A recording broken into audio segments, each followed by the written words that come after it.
Go to live on Facebook.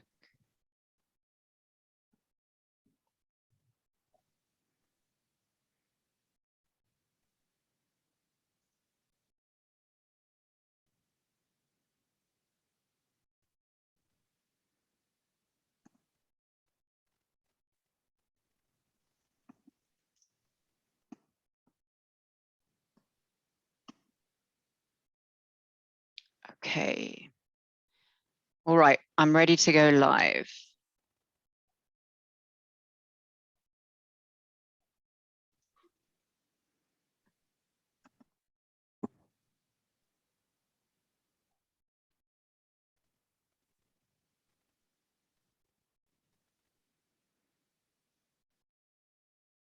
Okay. We are live. Cool.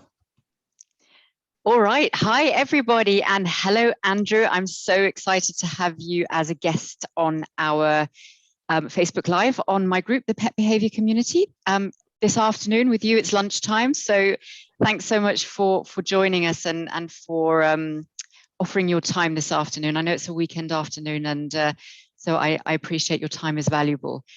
So just for everybody, Andrew is an amazing colleague from the pet training or pet care, pet professional world. And Andrew very much specializes, I guess, in what he calls the canine emotional experience or the pet emotional experience. And we're going to have a bit of a chat about that today and unpack what that means and what that means for our pets and for us as pet professionals and caregivers, pet owners. So Andrew, lovely to have you here. And if you'd like to introduce yourself and give us a little bit about your background, that would be amazing. Oh, hi, Katrin. Hi, everybody listening. And thanks for having me in. I really appreciate it. And we always have such great discussions when you and I get together. So I'm really excited about this today. So I'm a certified animal behaviorist here in the UK, working with dogs. And I've got a human psychology background. So I worked with humans in various kind of therapy environments for about 15 years before I came to animals. And I've always been interested in the notion of the emotional experience because two things about the emotional experience. One is we all have one. You have one, I have one, the cat has one, the dog has one. And secondly, that they are, by their very nature, unique and individual to us. So you and I, same species, we could be in the same place doing the same thing at the same time, but be affected by that very differently. And this is what I like to focus in on really and discuss. And I like the way you said unpack, because by its very nature, there is elements of this, that the emotional experience is the kind of essence of subjective thinking, right? And I think both of our communities haven't liked the element of subjective thinking much, but actually for the individual, these things are really important. So we'll talk about this a little bit today and the notion of relief and all these kind of things. But I think, so yeah, that's a little bit about my background. I'm the behavioral consultant for Pet Remedy. I don't know, do you have Pet Remedy over there? I don't know. Yep. Yeah, we do. Yeah, and also for the British Isles Grooming Association over in the UK, which is great because our grooming colleagues are now looking to see themselves and that really important place in the professional care circle that we're all involved with. We're all involved in the care of these wonderful animals. So yeah, I'll do those two things. And I run my dog centre care group. You came and have a chat with me before Christmas in there. And that really, I set that up, dog centre care, because there is a new landscape that's spreading out now a little bit in my community about, you know, I've been involved in some conversations called Beyond the Operant with Kim Brophy and Kathleen Murphy. And all this is about really is that we've got very good as a training community about the how do we change behavior. This is very much about thinking about the why and thinking about some really important questions about what we are doing when we're arbitrarily changing the behavior of another without recognizing two important elements, which is behavior as an expression of self and behavior as an expression of need.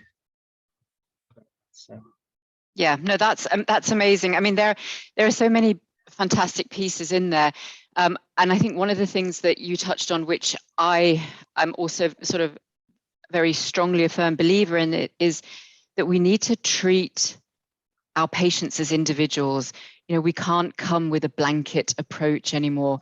And we can't sort of think that one approach suits everybody or suits all, whether that's the pet or the caregiver. So, I love the way that you said that the individual needs and what the individual sort of requires, I guess, from us. We spoke a little bit earlier about a couple of things, and I think one of the sentences that you said to me that I wrote down because it was such a great sentence is the concept of being available to the emotional truth of another or the other. Can you talk a little bit more about that, Andrew? What you sort of mean by that and how that plays into our lives with our pets? Well, that one line sounds pretty cool, but there's a lot behind it, actually. So as all with these things, that's why I like the notion of unpacking, because you open that one and think, well, I've got... One thing we've got to recognize is that just underpinning that is that most of us have been indoctrinated through a kind of notion of behavior being somehow good or bad, what we call the good to bad continuum. And underpinning that, the notion of reward and punishment. A lot of our societal structures are based on this and that kind of thing. And our brain, the human brain, is kind of designed to be quite judgmental around that, because we create a bit of a worldview, because the brain doesn't like to have to keep cognitively reappraising, so it likes to kind of think, what do I feel about that? Okay, I'll keep that as my view, because it would be exhausting, right? We have to keep thinking about everything all the time. So we have these quite quick thinking judgments and expectations based on that worldview. So it's very easy to think, right, that behavior is bad, right? That behavior is bad, that behavior is inappropriate, based upon that quick thinking brain, that judgment. But the question is, who's deciding what's good and bad? What criteria do we use to decide what is and isn't acceptable? And what does it mean for the individual and what that behavior might be representing for them? And this is the thing about being available to the emotional truth of another, is being able to be, and it's hard, right? It is hard because of what I've just described there about our own, that kind of worldview, and those judgments are very much filtered through our own biases then. About what we think is right or wrong. So being available to the emotional truth of another has its challenges there, because we have to navigate through our own biases for that. Within the dog community, we've been very arbitrary about deciding what's good and bad. What we've had big discussions about is about the best methods and tools in order to do that behavior change. Whereas we haven't necessarily thought enough about what that behavior was representing for the dog in the first place. And just because we can change behavior, even using positive reinforcement, I think one of the big things that many trainers, force-free trainers, or however you might want to describe people, the non-aversive side of the industry, can find difficult to think about is that reinforcement can be just as coercive as positive reinforcement can be, just as coercive as anything else, really. If we're just looking for an arbitrary change in behavior, I need that dog to do this. So when we start thinking about the emotional truth of another, we start to understand more about behavior as an expression of self and behavior as an expression of need, and we're more able to help with the care and support. So it comes back to this friction that you and I have discussed before about a more traditional task-orientated view to what we do, which is this is the task. The dog must stop pulling, the dog must stop jumping up, the dog must stop barking. And shifting it to more of a care-orientated approach with just thinking, right, what is the situation for this dog? What is their current ability to self-regulate, that kind of nervous system regulation? Where are they? What else is going on here? And more often than not, the actual behavior itself is just a representative state of something more. And this is why your job's so important, of course, because we are learning more about exploring that more physiologically, neurologically, cognitively. The big thing for me, my big kind of bias, really, I guess, talking about biases, is thinking about processing the individual's, how the individual needs to process and to navigate the environment, especially the social environment for these dogs that struggle with novel social engagement with other dogs or people. That being available to the emotional truth of another, it's really important if we want to truly help another and not just think, oh, I know what Katrin needs. And just project my thoughts rather than actually thinking about what is it that you need to tell me.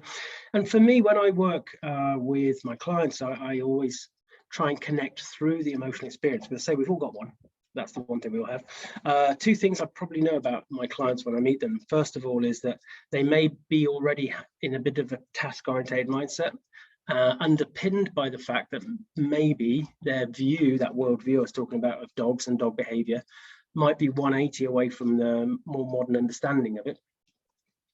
But secondly, I know they care for their dog. They love them deeply. And their own emotional experience is really important to start with, because how their dog is acting, the challenges that dog might be presenting them, will be affecting them and their emotional experience. And so I always try and hear that first, because it's a good place to start. I had somebody ask me once, what's the best way to leave somebody feeling reinforced after that first thingy? And this is the thing, we shouldn't necessarily think in those terms all the time. We tend to always, as trainers, think what's reinforcing, what's punishing, but who thinks like that, right? Who actually does think like that? People don't. If you leave somebody feeling heard, that's a really good place to start. It's a really good place to start. And then we can start talking about the emotional experience from a processing nervous system point of view. And then relate that back to the dog, because now we've got a vocabulary that we can all use, and they can kind of connect to their dog a little bit more. Yeah, I think that's so interesting, and that's such an important point as well. I think the one really important point is that whole sort of understanding that behavior has a function, and that function is not the same for every individual. So, you know, barking might have one function for one dog and it might have a different function for another dog, and trying to unpack exactly that, you know, what is the function and what is the need that they're trying to express through that behavior in that moment is, and that's quite different, isn't it? Because I think traditionally we've always thought about, yeah, we must stop that behavior or change that behavior, without thinking about, well, actually, what is the function, or what's the full, you know, what is barking fulfilling for that individual in that moment, and look at it from that point of view.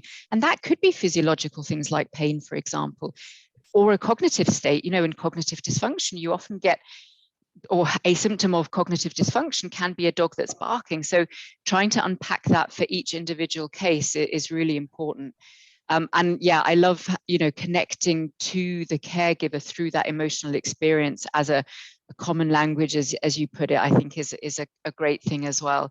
To sort of, yeah, leave that person feeling heard, so that we can then, you know, have that foundation that we can move on from together, which is great. I actually had a really lovely question from one of the members in the group today, and it was a caregiver whose dog was going to be going away for a board and train for a couple of weeks, because the dog was going to be trained to be the caregiver's medical assistance dog, and the caregiver was really concerned about how that might affect the dog emotionally, you know, that separation, going to a board and train for a couple of weeks. So I think definitely we're tuning in more to this, how's the dog going to feel about that? So it is, you know, it's shifting to a more of a, this is a relationship, you know, the dog and the caregiver together, rather than, you know, what can my dog do for me, rather than what can I do for my dog, and what do I need to do to be available to the emotional needs of the dog. Have you been finding that as well, that sort of the perceptions have been shifting, that people are becoming more open to that sort of emotional experience, if you like? Two things on that. First of all, I think as a community, as a dog training community, many colleagues have been heavily influenced by a learning theory approach, because that's what we tend to get taught first. This even when we were having the beyond the operant conversations, the important word there is beyond. It's not instead of, you know, it's just looking. But it can be really hard to start to think about things without thinking of it as part of a quadrant, or thinking of it in terms of just reinforcement. But there is a big shift. There is this new landscape, as I say, that's developing, this multidiscipline landscape with lots of voices, and I think even the mainstream community is really starting to take notice of that. From a caregiver point of view, I found, and I can only talk anecdotally with all my many clients that I work with, they are very confused by the kind of traditional community approach to things, because they look stuff up, there's so much information, a lot of it's contradictory, it's all, because I call it the operant merry-go-round, because there's just constant arguments about the best ways, the best methods and tools for that arbitrary shift in behavior, and bearing in mind that they are potentially in a task-oriented view. When you shift or you invite them, I call it supported awareness. It's supporting that awareness for them.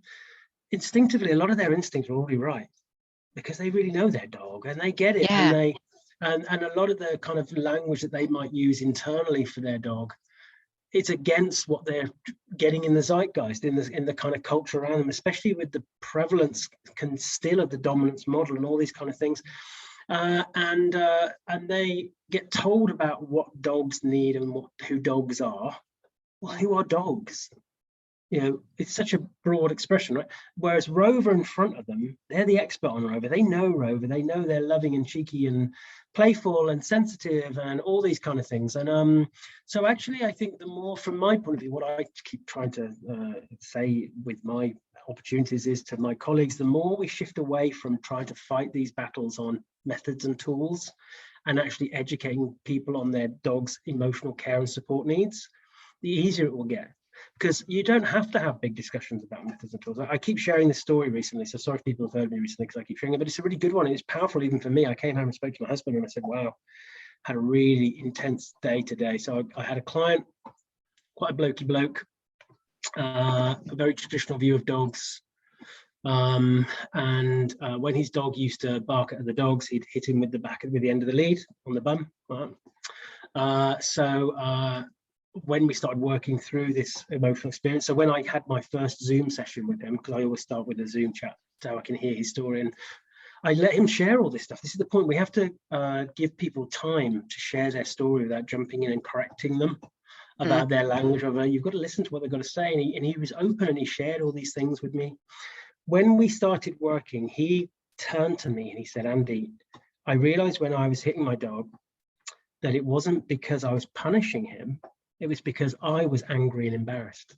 Yeah. And this is the point. That was a huge moment. So this is the thing then about giving him, changing our view on things and being open to things in a slightly different way, because it would have been very easy to have said to him, well, that's really bad and you're punishing your dog and it's not going to make it any better, is it? And this is going all down the kind of that side of things.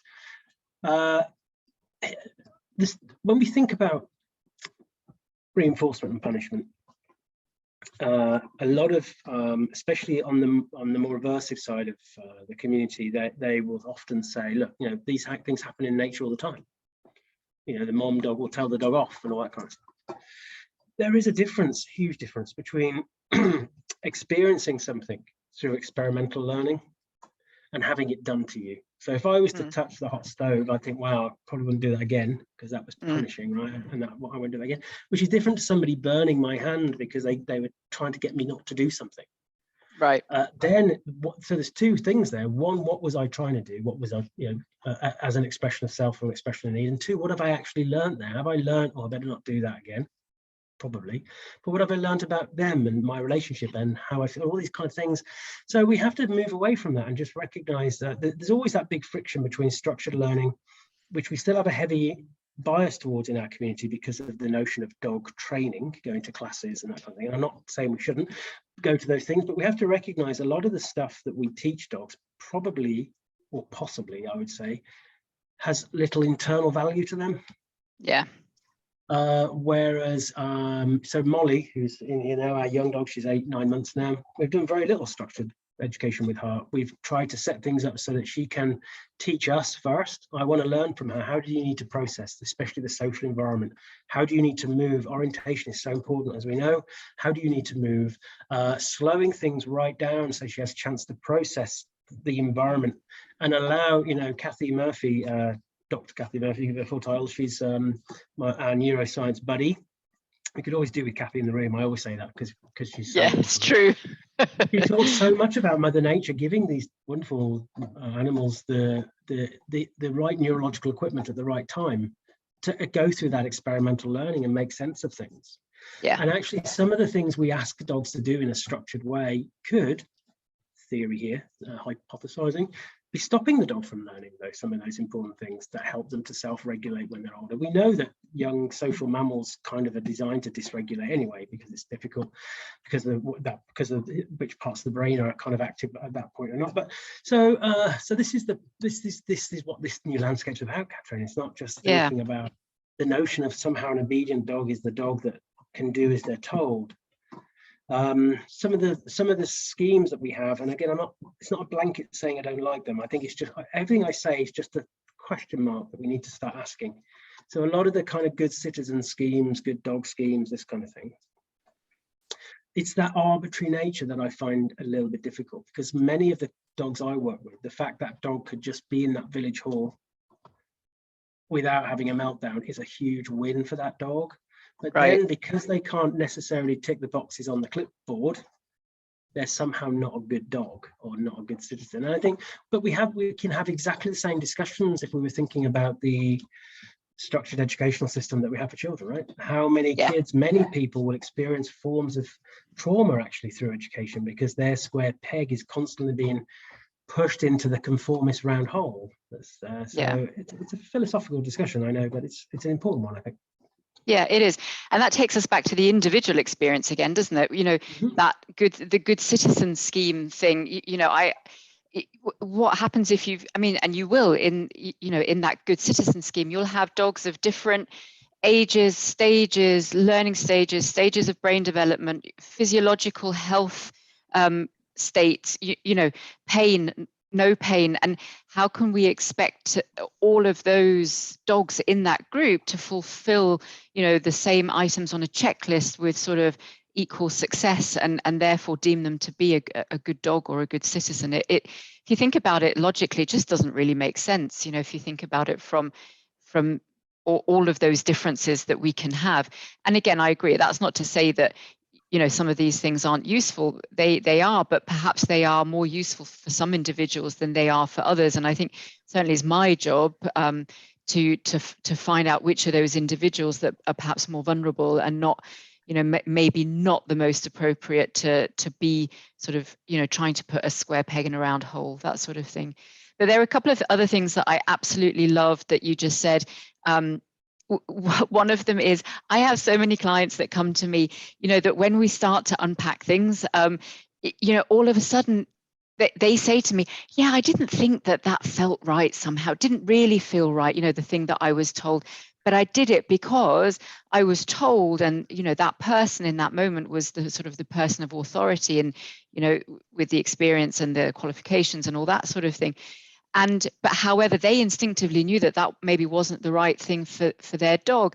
And then they felt judged because they felt that what they were feeling about their dog, that instinctive thing, wasn't right. So they thought, oh, hang on a minute, what I'm feeling, that mustn't be right because I'm being told that that's not the right thing. And then we go into this whole sort of conundrum of them almost being in their own way of what they instinctively know is what's right for their rover, as you said, their individual, but feeling judged for feeling that way because they've been told, no, they should be feeling a different way. And I think that's where the caregiver's emotional experience comes into it, right? So absolutely, our job is well, certainly my job, I know you've got a human psychology background, I don't, but our job is to treat our patients, which are the animals. But there's such a big piece of that, which is the caregiver experience. So what would you say, Andy, in your experience, coming also from the human psychology background, what do you think is the best way that we can support the caregivers in this sort of situation as well? So we talked about this a little bit about the two very important words, which is time and space. And kind of unpacking that a little bit, and I'll share a little piece I wrote on that with the group in your group afterwards. But amazing. I think we have to slow things down. Now, this is the challenge when we have that friction with the task orientated, especially within clinical settings where, as a vet, you might get 10 minutes. So there's a bigger discussion there, which you and I have had many times about what the clinical veterinary profession has to look at now about what this means regarding some of this information. And it's no point giving somebody loads of information if they're not going to be able to process it. And actually, I would argue that spending more time up front, giving information away that you've already ascertained because you've been available to them in a way that they're more likely to process it. Actually saves them time in the long run. And it's very important. I've got my 2 acronyms. One is CAKE. We all have cake, right? So this thing about being available to the emotional truth of another, the CAKE stands for compassion, awareness, knowledge, and empathy. Because compassion is always a good place to start, really, and just being aware, having that knowledge. Well, see, we have knowledge, but it's getting knowledge from the other. And again, it can be very easy, I think, as a professional, whether you're a trainer or a vet or anybody, to just go in thinking that I've already decided what this case is going to be about. And the caregiver is desperate to give their observation or their information. And whilst we might not, even hearing it, think that all of it is valuable to the case, it's valuable to them. It's valuable to them, and it's just given that. And then the second acronym is T, because we have tea Cake and tea in the UK. Yeah, exactly. So once you've done that, then the T stands for time. It's just giving somebody the time to share that story and share their truth. And the E is encouraging that story. So when I was working with that guy, I was encouraging him to tell his story, even if, you know, I worked with a lady recently who was talking a lot about obedience and discipline and dominance. She kept using these terms all the time, but I encouraged her to keep telling me these things because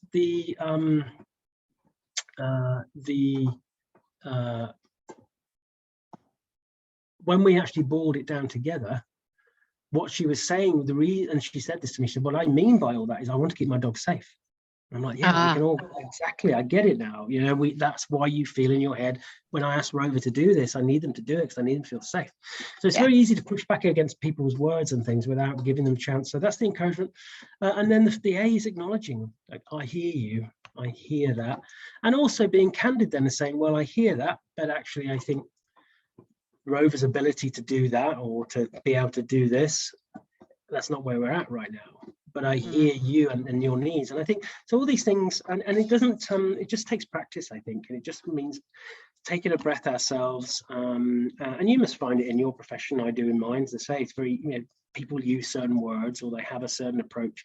And especially when they recognize, especially in your setting, well, actually in mine as well, actually, the caregivers themselves are in a vulnerable space. Right. They're emotional, they're anxious, they're embarrassed, they're frustrated, they're angry, they're, you know, whatever. Guilt's a big one. Guilt is a big one that we find, especially when that supported awareness process happens, when somebody starts to think a bit differently or consider other things, they then feel guilty because they were following the guy off the telly, what you were talking about earlier. But I always encourage people to embrace guilt. I think guilt is a sign of learning for me, really. You know, it's a visceral feeling that we've acknowledged something that we've done that we want to do differently, or that we've learned that we could do better. So it's not a bad thing sometimes, I think, to have that sense of, you know, whatever it is that we experience there.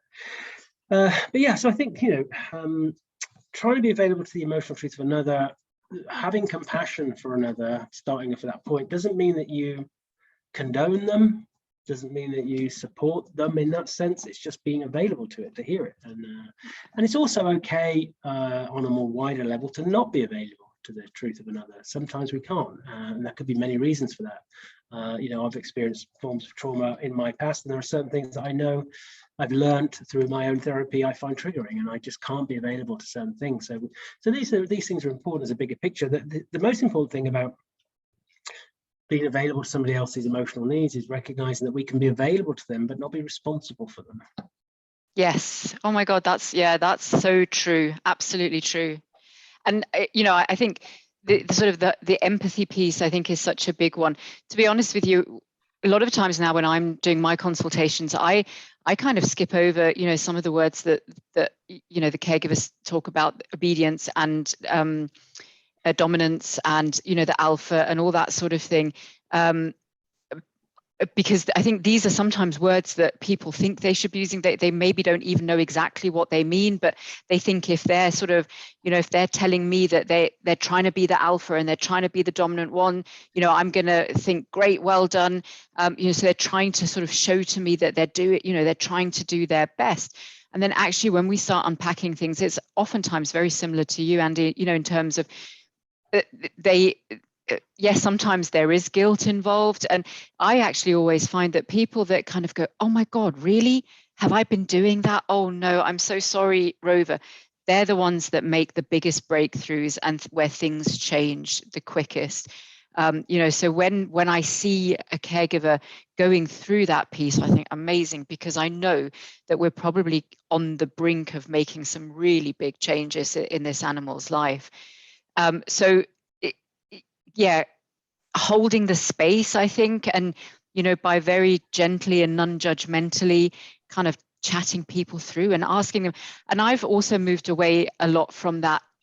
I'm not going to be able to fix this for you, but I'm here to see how we together can make a change and head into the direction that we together feel is going to be the best for everybody, for Rover and for the family and for everybody else involved. And a lot of the time it's really just giving the opportunity and the space for people to figure things out themselves, or to allow themselves to be, actually, damn it, I was right in what I felt. That gut feeling I had that wasn't the right thing for Rover. I was right in that. And now I can actually go ahead and live that and, create that new situation, whatever it might be. So I think that's really powerful. And that's that supported awareness that I was talking about. I think best outcomes, in my experience, are when the caregiver feels heard and that they truly are able to be invited to understand the care and support needs of their dog. Because even if we give somebody that task and support the task, and we give them positive reinforcement means to do it, does that person understand any more about their dog's care and support needs? So if that doesn't work, or down the line they get a resurgence of the old behavior, where do they go from there? What can they do now other than that? And I think shifting mindset, even involved in human therapy, when you have family members involved or partners, quite often the partner or the family member, their view of that the other person's behavior and needs is going to be based often on their own view and their own biases, and not necessarily what is best for the other individual. And that's always a difficult space to navigate in therapy, of course, if there is needed for that. So it's far better that we just start from a base, I think, of looking at care and support needs and shifting to that. And the conversations around management, for example, become a lot easier then. Because if I've been talking to somebody and we're like, okay, right, so I use the good old bucket analogy because it's really easy for people to visualize regarding the stress system. Yeah, it's so easy. And so that bucket is that nervous system, stress system. The water in that bucket is just how much that nervous system engages, how much that stress system engages. So I can say to them, wow, so when you're down the beach, then your bucket's pretty full, right? You're not processing much of that yet. In fact, I'm dreading it in the morning. I'm like, okay, maybe we need to avoid the beach then. And I'm talking about their bucket now. Not let alone the dog, because and they're like, wow, yeah, I hadn't thought about that. If I just started by saying, actually, do you know what, this isn't working for the dog, you need to not do it, there's a chance, because of the way our brains work, that person will say, how are you telling me what I can't do? So we're already getting a pushback. But when people really start to connect through the emotional experience, so we can say, okay, so your bucket must fall. What do you think what do you think Rover's like? If we do this, are we adding to that bucket? Are we taking it away? I use the terms elevation, decompression, because it's nice and easy for people to think about. Is the dog elevating now, or is the dog decompressing? So they can start to see these things. And actually, for me, good observations are everything. So when I meet a dog for the first time, so I do my session with the caregiver first, then when I can say to them, right, we're going to get Rover's end of the story when we meet. We're going to meet together and we're going to see what Rover tells us, and I'm going to give a running commentary and everything I see then about how the dog processes me, the environment, how they move, how they orientate, what their breathing looks like, all these kind of things, away potentially and ideally from the main source of the issue. So if that dog has an issue with processing dogs in the social environment, it's not going to be the first thing I do is to think, let's bring a dog along, let's have a look. It's going to be, right, this dog needs to do this, this, and this in the social space. And then if we're going to reinforce anything, and of course I use reinforcement, I'd sooner reinforce behaviors that I can see have innate value to the dog regarding self-regulation, or at least co-regulation, for that dog, rather than just think, we're going to get the dog to do this instead, because we can. Which means we're potentially micromanaging for a long time then, whereas we just think about that. So but using the right language, I like to use the word sensitive rather than reactive. I like to use the word response rather than a reactive behavior, the dog's response to something. I like to use support plans instead of training plans. They're just little things, I know, but they can make a big difference to keep using the same language to keep that care orientation going. But you alluded to this earlier. One thing we've got to recognize is, this is my opinion, some people find this controversial, I don't know why, but we can't be responsible for outcomes. There are too many variables there, because some people just aren't ready to hear a message that is away from what they want. They just want the behavior to stop. And some people, I've had clients who have left my support, gone off to do other stuff, especially the quick fix stuff, and have come back round again because they're ready now. They're ready now, because now. So we can't always be. There's three types of people, and you find this in human therapy. You find it in any type of support. You have those who are ready. They're like, I get it, right, brilliant. You get those the other end who are like, well, that's a little rubbish. That's not what the guy on the dog. Surely there must be a consequence here because my dog's being bad, or whatever. However they want to view things, and some of that actually is based on an individual's own experiences of care themselves. This is really important, Katrin, when you think about what unsafe spaces do to us, relationships, parents. It can have but it's that. So that big amount in the middle, they're the ones that are open. And even the ones over the other side, we just lay those seeds down. This in a clinical setting. I've spoken to so many vet colleagues who are like, I suggest this kind of form of treatment. People might be suspicious of meds or treatments or whatever, and they kind of go off down more of a different route for a bit. But you've sowed the seed, and they come back. Then they're like, now I'm ready. Now I'm ready. Yeah. So this is the thing about being available to others' care and support needs without being responsible for it. Ultimately, if I've got a client who is, quite what's the word? Quite. I don't know what the word is really. Anyway, somebody who's quite fragile themselves, and they have a Great Dane of a dog that wants to go chasing cats down the road, that setup in the first place is not my responsibility. I didn't suggest to that very kind of fragile person, go and get yourself a Great Dane that's crossed with a cow, because it's now, and so we have to think about these things, because sometimes we have those cases where we think, wow, this is different. And also, I don't know the percentages because nobody's really looked at it, but a high percentage of challenges are because of the friction between people's expectations for that dog, and what environment and what that dog needs. And that's a difficult circle to square to circle, whatever they call it. But anyway, but sometimes. So I think we just have to step back and be realistic. For me, the important thing is always to be truthful and candid. And you can do that without being negative. You don't have to suck through your teeth and go, oh, this is you can just be like, right, these are the challenges for us. Yeah, absolutely. And I can help with these, but those are I can't necessarily help. Those are bigger discussions to be had. And you find that, I'm sure, on a clinical, our clinical colleagues is the same. There are some bits that we can't necessarily go to. We could. And like we were discussing off air, some cases you think, I'm just going to do a bit more on this one. Yeah. But we can't as a general rule, because that's where burnout comes from. That's where compassion fatigue and all these kind of things. I see it with my colleagues who just want to constantly try and do every outcome and work on everything. And it's difficult because there's so many variables at play. We know that now. The days of seeing things in solitary thing, oh, this dog's just a puller, or this dog's just doing this, or this dog just has this one element of pain. Both of our communities are recognizing and struggling with a little bit the notion of the multifactorial element of most presentations is absolutely. I mean, it's so funny that you just brought up the, you know, the whole sort of outcome thing, because so we had our residents training day for the European College a couple of days ago, well, about 10 days ago.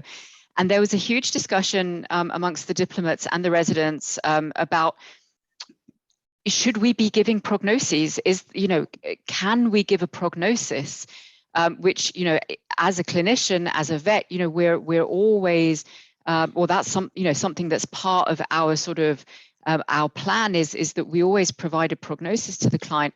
And is that something that we as you know, veterinary behaviorists can do? And it was interesting how split sort of the views were on this. You know, there were a lot of people who were absolutely firmly of the opinion that no, we can't give a prognosis because there are too many variables. There are too many floating factors that we can't influence. You know, we can't influence whether that medication, whether that pet is actually going to take the medication. We can't influence if there are going to be changes in, you know, in the environmental setup, whether, you know, situations change, whether there's a house move, whether there's a new baby in the family. We can't influence those things. And then the other sort of part of the group was of the opinion that we perhaps can give potential outcomes based on, you know, if this, you know, if we manage to do this, then my experience would suggest that the outcome would be this, and we might be able to provide that in the short, medium and long term. So for example, you know, if you have a dog that's very sort of finds social contact with other dogs very difficult, you know, do we think that this dog is ever going to be the dog that's going to play with all dogs on the beach? Probably not. But are we likely to be able to make a change to how, you know, that dog responds to certain things in its home environment, or, you know, sort of in a more contained setting? Yeah, likely we are going to be able to influence that to some degree. So giving people realistic expectations, and I think that's, you know, what you said that was so important, is setting up expectations. You know, if somebody has gotten themselves a dog because they want to do, I don't know, agility with that dog, and that dog ends up having hip dysplasia or something else, you know, how are we going to be able to manage expectations going forward, or all those sorts of things? So I think that's a really big piece of it. And for caregivers also then being okay with those expectations, to kind of say, okay, well, he doesn't have to, you know, meet everybody that comes into the house, or he doesn't have to be friendly to every single person that comes to the house, or he doesn't have to play with other dogs at, you know, at the beach. That's okay. And to sort of change expectations. And that sometimes is part of the solution to the behavior problem, is just that shift in expectation. All of a sudden that behavior is no longer a problem because the caregiver's now got a different expectation around that. So yeah, I think they're all really, really interesting points. And I think the other thing I just wanted to touch on, and we've spoken about it before so much, is how complex a lot of these cases are that are presented to you or I. They are so complex. And, you know, I think I've mentioned it before. For me, I've been a vet for over 20 years. These are the creme de la creme of cases, because you don't get more complex than these cases. Yeah, you can get a really complex medical case maybe, but you often don't get more complex than this, because we've got the behavior, the social, the medical, the physiological, you know, we've got everything coming together. And that's why we do need to have this approach that's not just me or you, but you and I, plus, you know, a pain specialist, a physiotherapist, you know, a number of other people that are going to be able to help really make a difference to these animals. And I think that's the direction that we need to be moving in. And you've got some great experience. I wonder whether you'd be willing to share, you know, some of these sort of group approaches that you have to some of your cases. Yeah, just before that, you talk about expectations. Expectations are the mother of all disappointment, my used to say. And I think this is the point. If you do shift those, things do change. And I think also prognosis, that can be helpful, as long as we put prognosis within parameters, like you say. I think that's the important thing. And this is part of the issue of having training solutions only, because there's this kind of mantra that somehow if the problem isn't resolving, train more, train more, train more. And actually for many of these dogs, they need to be listened to more. And a lot of the, you know, and I get it, and I'm not criticizing, but I see a lot of colleagues who do kind of before and after videos. It's a good marketing thing. But I think that can be very difficult for somebody whose dog doesn't end up like that, actually. Yeah, true. You know, and also it's the pressure you have then as a one of my colleagues said that she stopped doing that now because she had one client who said to her, hang on, I've been watching all these things on thingy, why isn't it happening for mine then? And I think this is important that we just recognize that you know, it can be very difficult. But yeah, so having a multi-agency approach, oh God, do you know, humans, right? We can talk and we can communicate.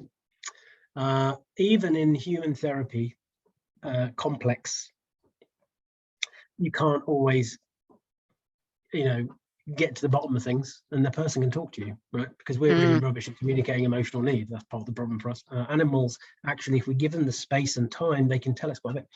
So having a multi-agency approach is really important. So I'm really lucky. I've got a great relationship with my local clinicians and local vets here. I've got a really close relationship with my local physio. She's worth her weight in gold, Kate Davey. She is really into doing a lot of work, not just on the mechanical stuff, but also on the nervous system side of things. Her kind of gait analysis is just off the chart. She gives really detailed reports, which is great back to the clinical team. Then we've got Gwen Covey-Crump up at Langford, who's a pain specialist. She's been involved in some situations. We had a joint Zoom not so long ago with me, Gwen, physio vet, the owner, and the dog walker, right? Brilliant. Which is really important. And I don't see that as a dismissive thing of dog walkers. I think, yeah, great to see a professional who's like, I want to be part of this, because we're all part of the care circle. Now, we can't do that for every animal, I know, but like we discussed off air, we don't have to. But with the ones that are there, we need to think about, you know, we need to bring more voices in. And it can be hard, right? I think it can be hard, regardless of where you are professionally, to think about getting more in. So it's a humbling process, and I absolutely adore it. I love it because we're all trying to get those best outcomes. And I've not had a case yet with a multidisciplinary input, multi-agency input, that we haven't found that best outcome. Now, I say best outcome, doesn't mean perfect outcome. But also the caregivers are fully online. They really sorry about keep looking at it. I've got my puppy starting to get whatever. So she's playing up. She's agitating my other old Labrador who's underneath the desk. So yeah, so this is really important. So the caregivers now are fully in. They've got all these wonderful professionals, and they really get the kind of the complexities now. And this is ultimately why I'm so passionate about moving this shift away from the arbitrary view of behavior, because seeing a dog as being disobedient, being dominant, being willful, all these kind of things we might say based on that old good to bad continuum style model. What are we missing for that dog's need? What need are we overlooking? You know, if you ask, and for me, all training, teaching for me is about building a vocabulary. Ultimately, that's the minimum thing. I need to be able to communicate with my dogs, but I need to listen to their communication too. And everything I ask, I think everything we ask, we use words like commands and cues, but everything for me is a request. It is Rover sit. He's not sitting, right? Why is he not sitting then? Is it because exactly he can't because he's in pain? Is it because he's too distracted? Is it because he's whatever? And I think I was in the vets recently with my own dog, and a lady now had to get her dog on the weighing scales, and the dog got on there okay, and then she spent the next 2 or 3 minutes trying to get the dog to sit. Right. So it's that notion of going just one step too far. The dog was on the scales. You know, the task actually was, let's get this dog weight. We've got it. But in our heads, we're so that the dog must sit, the dog must do this. And then everybody starts getting stressed because it won't happen. But we could have the same kind of discussions around child educational psychology and all sorts of things, right? I think these things are very similar. But yeah, so we've got to, this is where I keep coming back to the emotional experience. It's a great place to start. It's just recognizing two things. One, that we tend to judge, and why do we do that? And secondly, we don't like to be judged. Why? Because behavior is complicated. You're talking earlier about having a function. The reason it's difficult is because quite often that function is multifactorial. Right. Quite often, even us, I always invite people to think about, how often did you think about your behavior today? How often did you consciously control output? The answer is probably not much. Yeah. Because we just do, and we very much do based on how we feel. And it's that feeling that's important to us. If my husband comes, if I'm upset and he puts his arm around me, I don't think, well, that was reinforcing. I think, oh, I feel better. Exactly. And that's the essence Yeah. So when we think about the dog, then this is why I like to use the term relief, because for me, the most important word in the psychology of behavior, in my opinion, it's only my opinion, is the word relief ultimately. Mm-hmm. What was it that the dog was seeking in terms of relief? Now, we look ideally for absolute relief. So whatever it is that's kind of elevated that nervous system is dealt with. But temporary relief is a good place to start. And, this is again linking in with my clinical team colleagues who are happy to work on a basis of making presumptions about trauma, presumptions about pain, not necessarily waiting for long investigatories, just thinking, right, let's do some trials here. Let's think about this. Let's look at those presentations. How can we look at this while we wait to learn more? And it's taking that bit of a leap sometimes. And I think, especially from behavioral point of view, I think it starts with a subjective element, which is, who is this dog? What can I learn about this particular dog and how they are and how they operate? From then on, it's a very objective exercise, data-driven. Data collection is so important. Having a way of collecting data that the caregivers get and that all our professions get, we can all work together then thinking, right, that score we've agreed on, we're seeing about whether that pain trial is supporting that or whether that anxiolytics trial is supporting that. So it moves on without kind of throwing stuff at the wall to see what sticks. We can have a method then. The subjective doesn't mean we throw out the objective. It just means we have to be a bit subjective initially, because we've got to learn from that individual, because their care and support needs will be very much dependent on that. And quite often, for example, a dog that barks at another dog, it's very easy to make a presumption that somehow that dog is scared of, or we use things like distance increasing and that. But many of the dogs I work with, it's just actually, if you unpack it and peel that onion a bit, they have very specific social processing preferences that they've learned can't play out before social engagement happens. That's the stressor for them.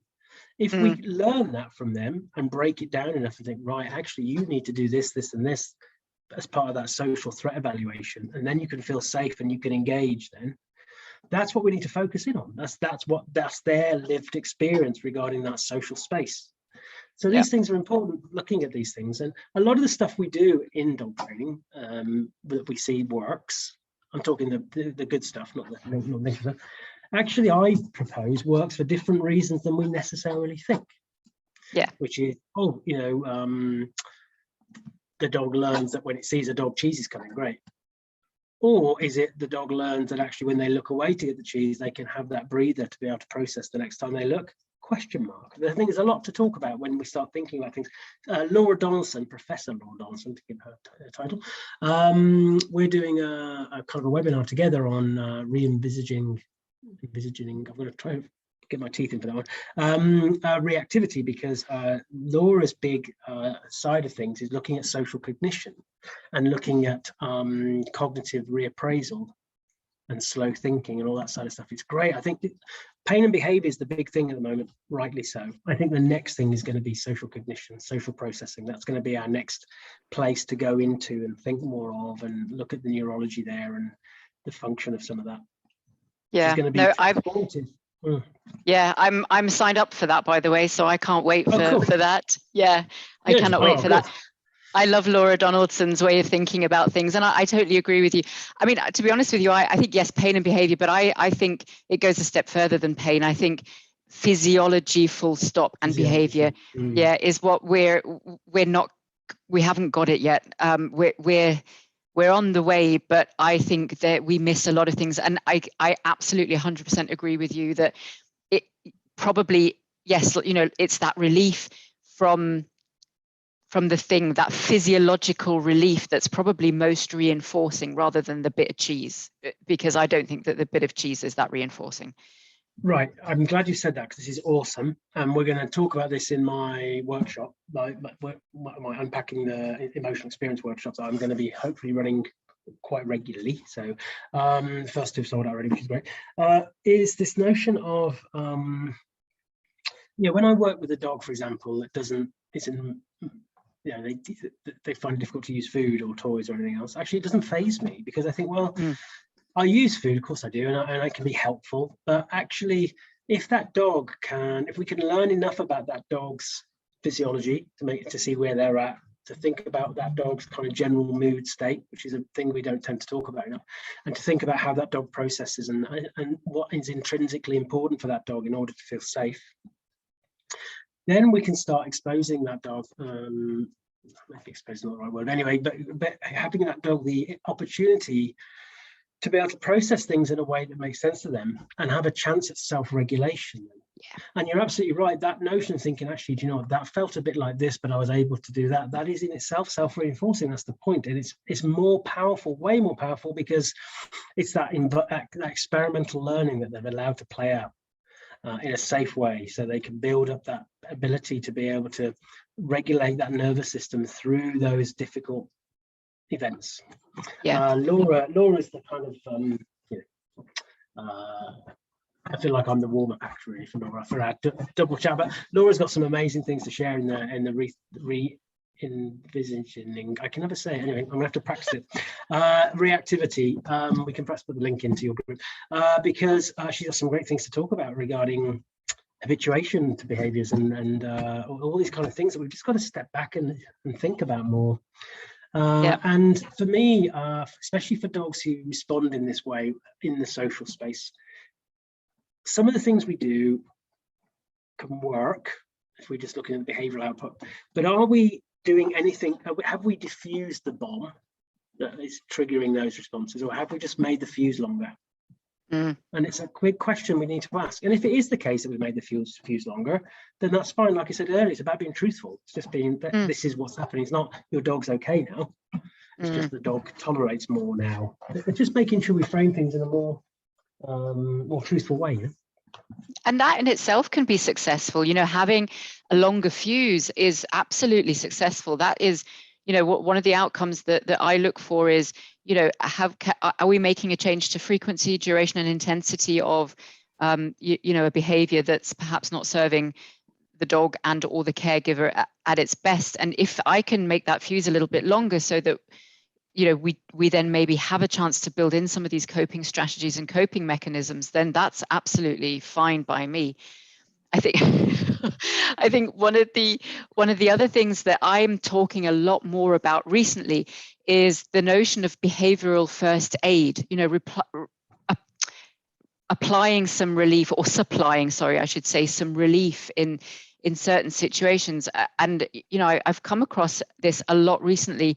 I've had a couple of cases recently where for one reason or another, things have escalated and things have gotten, sort of quite bad quite quickly, and being able to supply some relief, as you would with any other kind of trauma, as you would if I got a bleeding dog into the hospital, or a dog that was hit by a car, I'm going to supply first aid, relief, pain relief, all that sort of thing. And why shouldn't that apply in the behavioral, mental and emotional setting as well? So that I very much sort of appreciate that term of relief, and I'm glad that you brought it up, because sometimes we have to be able to give some relief. And obviously I try and do that in a number of different ways, but that's where medication can absolutely come in and help. And we can get some relief for the patient and the caregiver and everybody to be able to even get us to a place where we can now start talking about things. So relief is a good one. I like that. I think it's the first place to start. I think, again, it's a good terminology that when we're working with caregivers and we talk in terms of relief, part of their subconsciously they think, oh God, I want relief myself. So we're looking for, how do we find some relief here? How do we find some temporary relief for you, for your dog? And that's where you can have those discussions about management, about, I call, especially anxiolytics and that kind of thing, I bring them up initially by saying, look, maybe we need to speak to the clinical team about some supportive medication. Because people are a bit wary of some of this stuff, but already they're hearing that it's supported, it's supporting for the Yeah. process. It's not a take a pill and you'll be all right. But and it's finding that relief. And I think, yeah, we talk about physical pain a lot, but what about emotional pain? It's what you're saying there. You know, Yes. it needs that understanding, and we shouldn't have to wait ages to try lots of different things. I think another problem with sometimes going in with a task orientated kind of training operant toolkit is that we're just going on to the task, and then at some point we think, well, maybe this isn't working, maybe we need to think about something else. Yeah. Whereas if we start with thinking of relief, we have time, talking about time and space again, we have Yeah. time to explore more now. We can explore more and think about more, and actually slowing things down. I'm a big advocate of slowing stuff down, whether that's ourselves, our own nervous system, because we're just going to bring ourselves down a bit, and but also just allowing the caregivers to back off some of the obligations they feel they have for their dog, giving them permission to not walk their dog every day, giving them permission to kind of go out and have somebody come and sit with their dog and let them have a day away, and all the kind of things that we would talk to anybody who's a caregiver, because caregiver burden is caregiver burden. It's an important part of the factor. And for some of these complex cases, we're not talking about days and weeks, we're talking months of going through a process. We need them in that best position to be able to engage with that lengthy process, otherwise they'll drop off. Yeah. They'll drop off. Yeah. And I've had the same discussions with my vet colleagues. It's the same when you have long-term therapy or long-term kind of input, clinical input. We've got to keep them engaged, because it can be difficult sometimes, especially if people aren't heard. Yeah, no, absolutely. I think sometimes the reason why we tend to maybe go to these task-orientated approaches is because that's what the caregivers initially think they want, right? I think they want to come in, they want to fix, they want to do, right, you know, what exercises are you going to give me that I can do to make things better, to change things? And that sometimes can take a little bit of changing that mindset, or changing that sort of urgency and wanting to do. And I think some caregivers do struggle with that. I have a few where, you know, sort of telling them to do less has been really challenging for them. So then I think we've spoken about this before as well. I give them other things to do, you know, count how many times a day your dog barks, you know, give me a monitoring sheet. I'm going to send you through all these things that I need you to fill in the next week for me, so that they can feel that they're doing something initially, until they sort of start to understand that they don't need to do so much in order to get the, you know, to get some sort of initial signs that things are getting better. So it's the human condition, isn't it? I think sometimes is that we want to do. And underpinning this, perception is everything, period, right? Somebody's individual perception, we were discussing earlier about judgments and that kind of thing. The perception of dog, of course. But if we can invite people to shift that perception, and we can get them to see value in slowing things down. And this is the thing, there's two things that I think we need more of in potentially both our communities, actually. I can only talk for my own, of course. So one is really good educational, good observations, really good observations, which is harder than it sounds, actually, because you're trying to be there without judgment or label. You're just going to think, what do I see? Let's put, oh, there, see that there, let's put a question mark on that. Oh, he's done that again in the same context. Maybe that's a thing for this dog.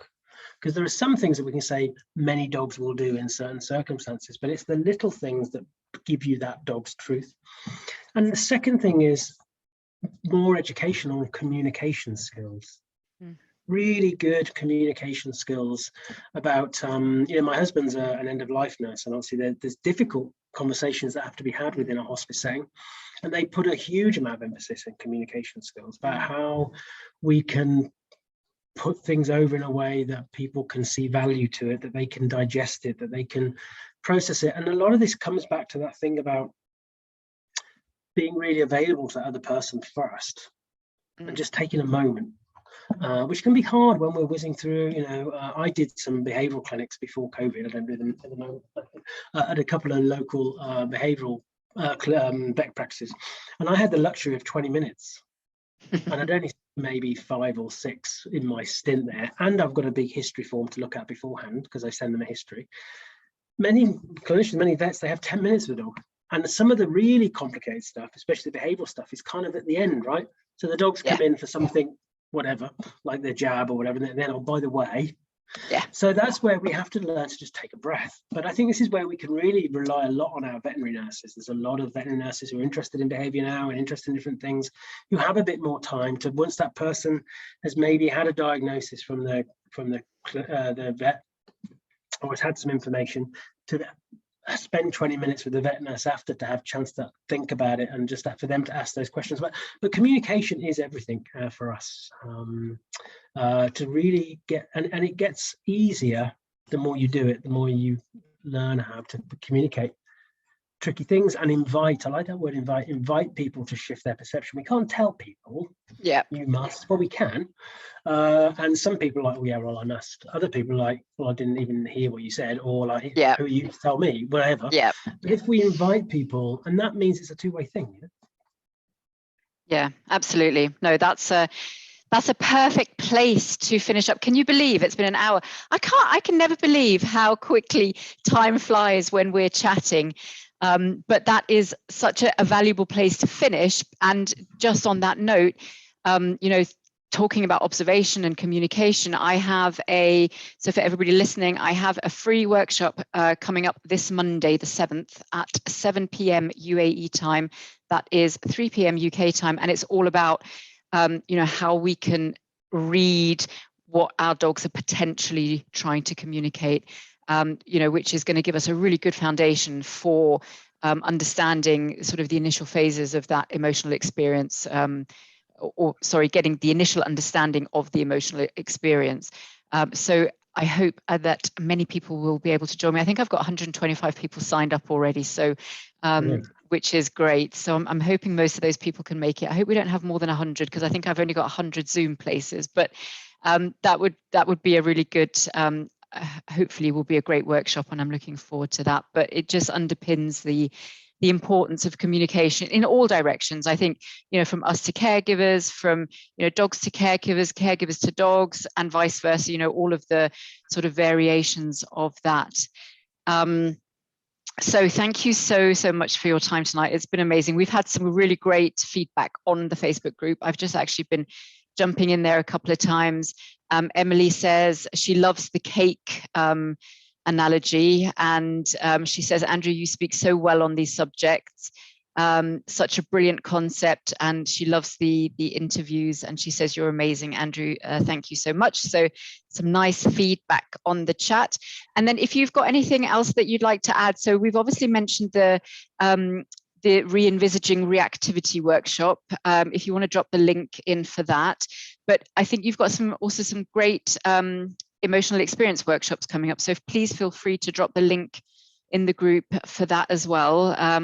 I'm actually I'm gonna come on to that, because I think you can never talk, think, learn enough about that. And even every time we have a conversation, there are new little light bulb flashes that go off in my mind where I think, oh my God, exactly, that's that.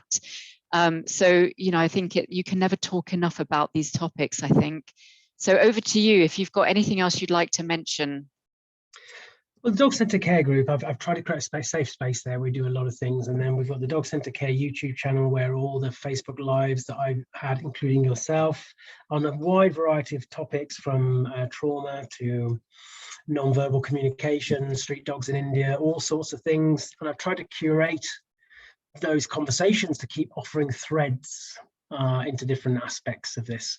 And it's definitely not a case of saying you must think this. It's a case of listen to this, and what do you take away from it? What do you feel from this? So great place to be, Dog Centre Care. The Unpacking the Emotional Experience workshops, I'm hoping to run them regularly. I've got my first 2 to get done to make sure it's all right.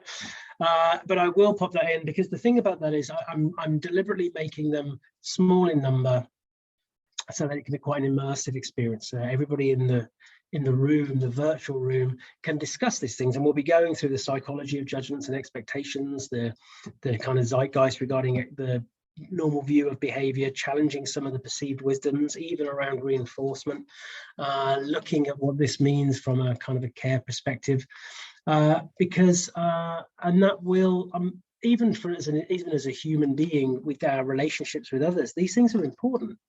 It's important to understand these things. So that's what I'm doing with those. And I'll happily share stuff in the group. I've got my cake article. I can share that in your group. I've got the yes, time and please. space as well. And I've got my whose behavior is it anyway, which is a good one. I can share all these things in your group. I'll pop them in so that people can have a think. And it's just a case of thinking about these things and not being scared of it. I think this is something, you know, some of this could be quite challenging, I think, but it definitely shouldn't be threatening.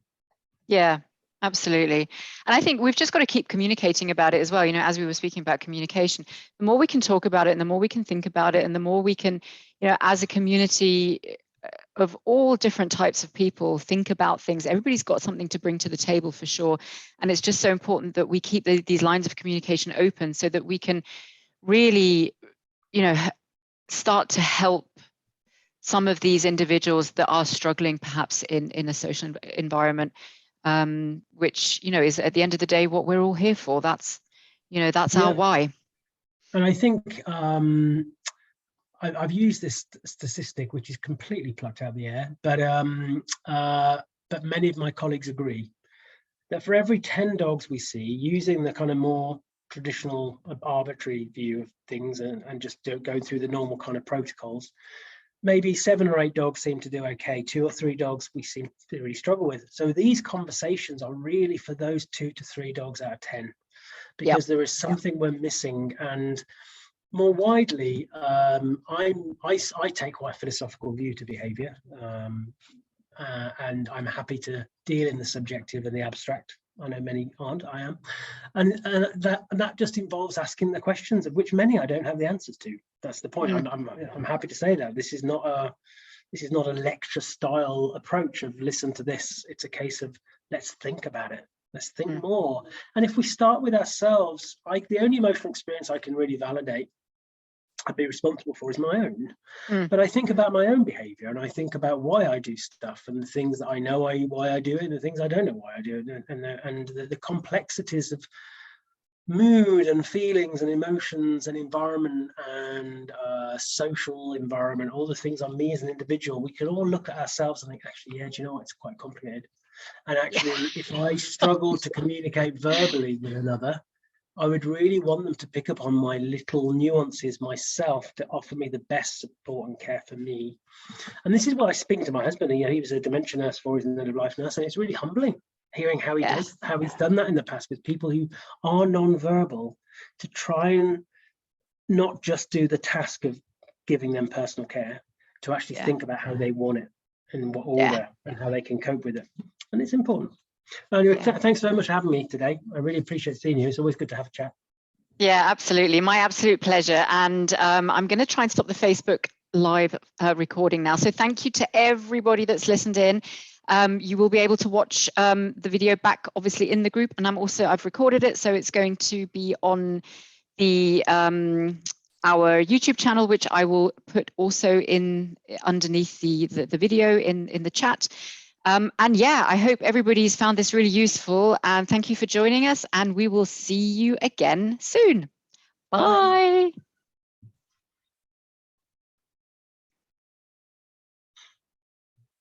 Okay, that has stopped the live stream. Hang on, let me just quickly stop the recording. Are you sure you want to stop recording to the